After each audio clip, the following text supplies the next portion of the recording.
디모데후서 4장 이 말씀을 찾게 되었습니다. 함께 말씀을 살피면서 은혜 받을 수 있기를 바랍니다. 사도 바울이 지금까지 권면하고 강조했던 모든 내용들을 마무리하면서 복음사에게 중요한 것을 종말론에 근거하여 디모데에게 다시 한번 확인시키고 있습니다. 시작하는 1절 말씀에서 하나님 앞과 살아있는 자와 죽은 자를 심판하실 그리스도 예수 앞에서 그가 나타나실 것과 그의 나라를 두고 오라는 종말론적인 근거로 이 내용을 시작하고 있습니다. 마찬가지로 8절 말씀에서도 이제 후로는 나를 위하여 의의 면류관이 예비되었으므로 주 곧 의로우신 재판장이 그날에 내게 주실 것이며 내게만 아니라 주의 나타나심을 사모하는 모든 자에게도이라고 해서 종말론으로 결론을 분명하게 디모데에게 확인시키고 각인시키고 있습니다. 종말론이라는 것은 역사의 끝을, 세상의 끝을, 우리 믿음의 결국을 말하고 있는 것입니다. 기독교 신자들에게 있어서 종말이란 하나님의 뜻과 약속이 다 이루어지는 그 결국을 말합니다. 종말이란 진리가 진리라서 마침내 그 마지막 영광의 실체를 드러내는 그 때를 말하는 것입니다.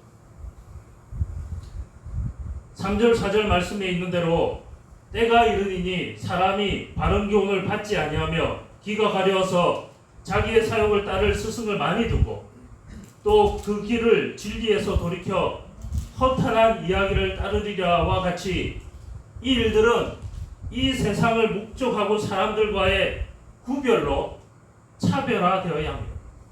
세상이 추구하는 것과 우리가 추구하는 것은 엄연히 다릅니다. 그런 차원에서 복음을 전하는 일은 고난이 따르게 되어 있습니다. 사람들이 원치 않습니다. 사람들이 싫어합니다. 세상이 추구하는 것과 반대로 거슬러 가야 하는 것이기 때문에 전도자의 책임은 참으로 고단한 것입니다. 그래서 성경은 충성을 요구하고 있습니다. 사도 바울은 오늘 7절 말씀에서 나는 선한 싸움을 싸우고 나의 달려갈 길을 마치고 믿음을 지켰으니 라고 말씀합니다. 자신이 간 길은 진리와 생명에 근거한 것이라고 말씀합니다. 결국은 진리와 생명이 그 실체를 드러내며 보상받는 날이 올 것이라고 말씀합니다. 종말론을 제시하며 우리의 믿음을, 우리의 약속을, 우리의 소망을, 우리의 책임들을 가르치고 있는 것입니다. 이런 배경 속에서 2절 말씀에 있는 너는 말씀을 전파하라. 때를 얻든지 못 얻든지 항상 힘쓰라. 범사의 오르참음과 가르침으로 경책하며 경계하며 고난하는 이 말씀도 이해되어야 할 것입니다. 아주 단순하게 전도를 해야 된다고 하는 것은 너무나도 당연한 일입니다. 우리가 믿는 믿음들을 모두에게 전파해야 된다고 하는 것도 너무나도 당연한 일입니다. 그러나 우리가 가르치고 있는 또 전하는 증거와 우리가 가장 쉽게 이해하는 전도해야 하는 전도자의 사명이라는 것은 말을 하고 증언을 하는 정도의 문제가 아니라는 것입니다. 이것은 우리가 증언하는 것이 진리이고 그것이 옳은 것이기 때문에 전해야 한다는 것을 우리가 상기해야 할 것입니다. 세상은 이것과 반대되는 내용과 그 목적을 가지고 있기 때문에 그들을 거슬러서 증거해야 된다는 것을 우리가 상기해야 할 것입니다. 그것은 말로 할 수 있는 것이 아닙니다. 그 말하는 것을 생활로 보여야 되는 것입니다. 우리 존재로 나타내야 되는 것입니다. 그런 차원에서 전도자의 책임은 그의 존재와 삶의 모습으로 그의 믿음을 보여야 하는 것입니다. 그 내용은 세상의 가치나 세상의 풍조를 거스르는 것으로 보여야 됩니다. 그렇지 않으면 2절 말씀에 때를 얻든지 못 얻든지라든가 5절 말씀에 신중하여 고난을 받으며 라는 표현들을 이해할 방법이 없는 것입니다. 우리가 책임져야 하고 우리가 옳다고 믿는 내용들을 세상 사람들에게 증거할 때 이런 근거와 종말론적인 이해 위에서 해야 하는 것입니다. 우리가 믿고 증언하는 것들은 세상이 참으로 달가워하지 않습니다. 세상이 추구하는 것과 너무나도 다릅니다. 그렇기 때문에 우리가 설명하고 표현하는 내용들로 우리의 삶을 정의하고 우리의 삶에 채우지 않는다면 우리의 증언은 쓸모가 없게 되어버릴 것입니다. 그렇게 우리의 삶으로 우리의 존재로 우리의 내용으로 실천하여서 이 증언을 하려고 하면 참으로 우리의 세상살이는 고단할 수밖에 없습니다. 이것이 이 내용이 가지는 중요한 의미일 것입니다. 하나님께서 하신 말씀들과 약속들은 공허한 것이 아닙니다. 하나의 추상적인 개념이 아닙니다. 우리를 통하여서 하나의 실존이 되어야 합니다. 시공을 통해 존재하시는 하나님 대신의 표현과 증거들인 것입니다. 왜 이런 설명이 필요합니까? 우리가 하나님과 복을 믿고 하나님의 사람이라고 고백을 하면 우리의 생애는 우리가 고백하고 믿는 내용들로 저절로 채워지는 것이 아닙니다. 그 내용이 우리의 삶을 살고 우리라는 인격을 구체화시키는 그 말씀이 되어야 하는 것입니다. 물론 우리는 이것에 다 만점을 받을 수 있는 사람들이 아닙니다. 그러나 이 싸움을 해야 되는 사람들. 이것이 없으면 우리가 전파하는 것들은 허공을 칠 따름일 것입니다. 말이 우리의 존재와 삶을 책임 있게 구체하지 않으면 우리의 증거들은 힘이 없어져 버립니다. 성경이 성도들에게 요구하는 것은 예수 그리스도께서 그러신 것처럼 그것을 목표로 삼아서 우리의 고백들이 우리의 삶을 규정해야 되는 것입니다. 우리의 존재와 우리의 인격을 규정해야 되는 것입니다. 우리가 이 노력을 끝까지 해야 되는 것입니다. 늘 하루의 생활을 마감하고 밤에 자리에 누우면 후회가 있습니다. 가슴을 치기도 합니다. 가슴을 아파하는 갈등도 있을 수 있습니다. 그러나 체념하고 있으면 안 됩니다. 체념하고 있다는 것은 놔버렸다는 것입니다. 그만두어 버렸다는 것입니다. 우리는 늘 만족하지 못합니다. 그것이 우리가 살아있는 동안 우리가 겪어야 할 현실일 것입니다. 그러나 포기하지 않아야 합니다. 포기하는 자에게만 후회가 있습니다.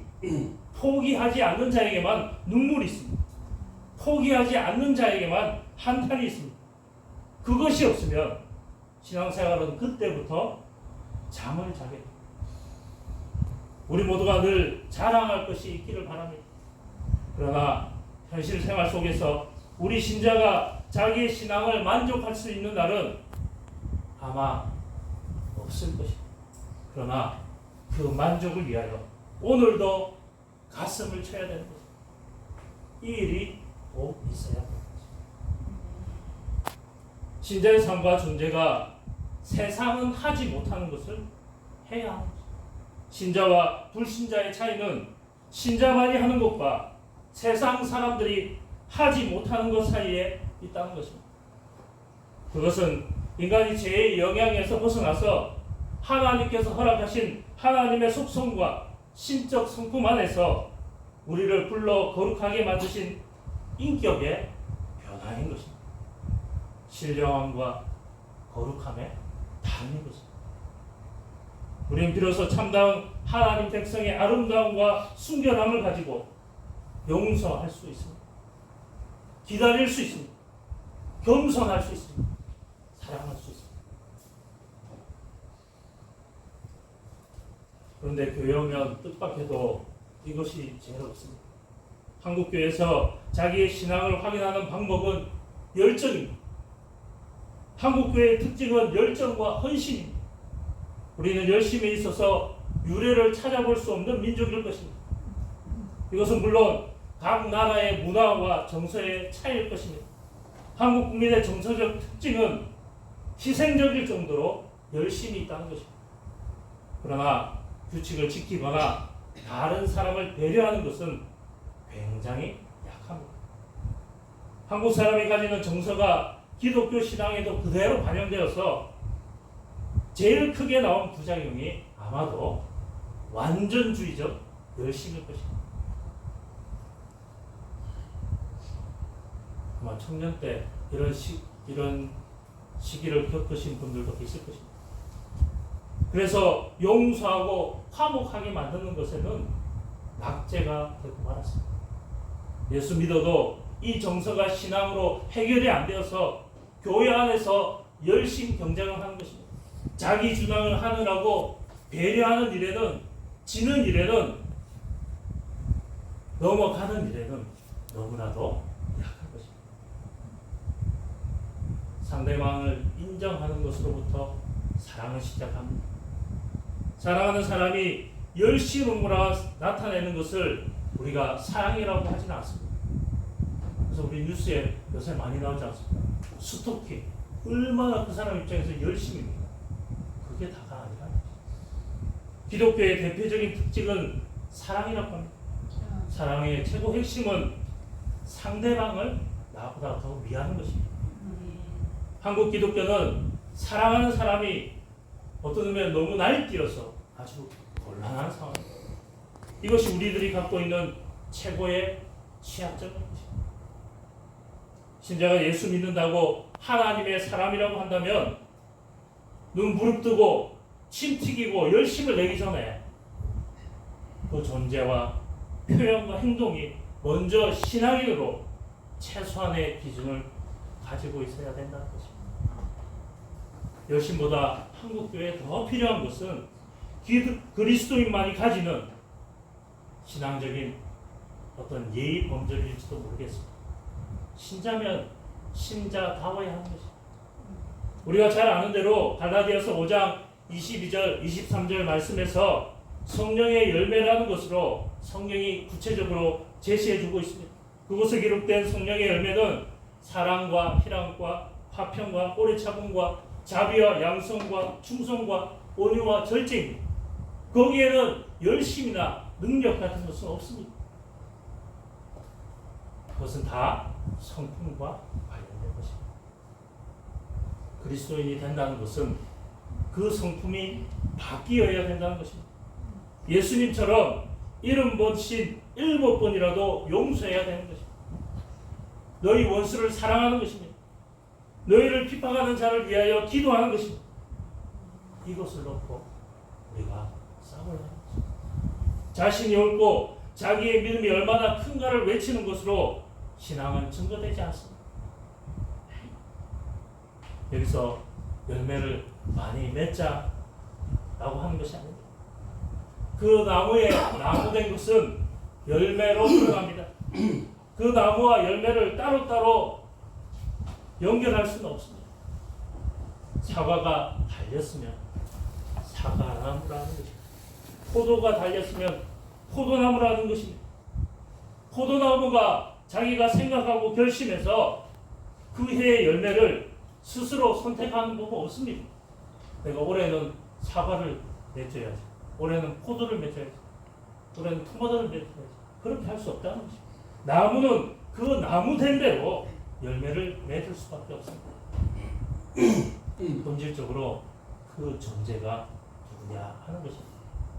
이것이 복음을 전파해야 되고 신앙을 고백하고 증언해야 되는 우리 신자들이 세상 가운데서 하나님의 백성으로 사는 책임에 있어서 그 본질인 것입니다. 우선해야 되는 내용인 것입니다. 세상이 우리를 반대할 때도 우리는 신자로 존재하고 살아야 하는 자들입니다. 세상이 우리 편을 든다고 할지라도 세상과 희낙낙하고 있을 수 없는 자들입니다. 우리는 사도 바울의 빌립보서 4장에 내게 능력 주시는 자 안에서 내가 모든 것을 할 수 있습니다라는 그 제안 속에 있어야만 합니다. 예수 그리스도 안에서만 우리의 삶은 완벽하지, 우리의 삶은 정당. 그 이외의 것에는 우리의 생각을 나눌 수 없는 것입니다. 이것이 사도 바울이 디모데에게 보내는 편지를 마무리하면서 디모데에게 주는 절절한 경고인 것입니다. 다짐인 것입니다. 모든 성도들을 향하여 다지는 귀한 교훈인 것입니다. 우리의 신앙을 점검할 때 우리가 믿고 기다리는 모든 것들로 오늘 하루하루를 살아내지 않으면, 나라는 존재를 바꾸지 않으면 우리는 참으로 불행한 신자가 될 것입니다. 우리는 세상 사람들 같이도 못 살고 신자 같이도 못 살아서 서 있을 자리가 없고 할 말이 없는 존재가 되어버릴 것입니다. 우리는 우리가 가진 믿음의, 소망의, 약속들의 귀한 것들을 확인하였습니다. 그렇기 때문에 세상으로 갈 수도 없게 되었습니다. 하나님의 자녀인 것은 분명한데 그렇게 살기는 겁이 나는 것입니다. 신앙이란 우리가 믿는 것이 세상이 믿는 것과 다른 것이라는 것을 아는 것입니다. 세상이 믿는 것은 아무것도 아닌 이 세상 그 자체입니다. 우리가 믿는 것은 천지를 지으시고 심판하신 유일하신 삼위일체 하나님이십니다. 우리가 세상을 겁낼 필요는 없습니다. 우리가 끝내는 옳은 자가 될 것입니다. 우리가 훨씬 더 큰 하나님의 보호하심을 받고 있습니다. 우리의 삶과 믿음이야말로 진리와 생명인 것입니다. 우리의 존재와 삶을 통하여서 하나님께서 영광 받으실 것입니다. 하나님께서 기적을 이루실 것입니다. 우리를 두려워하며 숨어 있어야 할 이유가 없는 하나님의 귀한 제사장, 하나님의 귀한 왕인 것입니다. 그런 삶을 사시는 우리 모두가 되기를 간절히 바랍니다. 아멘. 하나님 아버지, 은혜를 감사드립니다. 우리를 부르신 것처럼 우리를 통하여 부르시는 아직도 주님 앞에 돌아오지 못한 영혼들 앞에 존귀한 하나님의 은혜와 기적의 손길이 되는 그런 삶이